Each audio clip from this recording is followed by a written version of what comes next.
One important skill which is required for all types of job in back office or any other job, that is conversion of PDF file into Word file.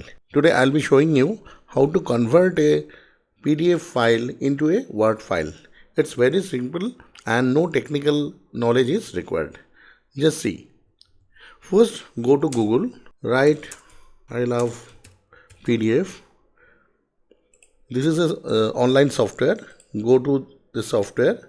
It's opening. Now click here PDF to Word. Then select the PDF file. See, there is one file,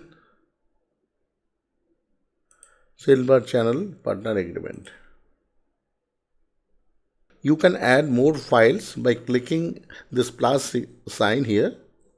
But here we don't have any other file, so we'll go to straight to convert to Word and click it here. It is converting. It is done. Now download the Word. See, the file has been converted. Now open it. See, this is converted into a Word file. Now you can save it where you want to save. Nice? Understood? Now practice it. Thanks for learning.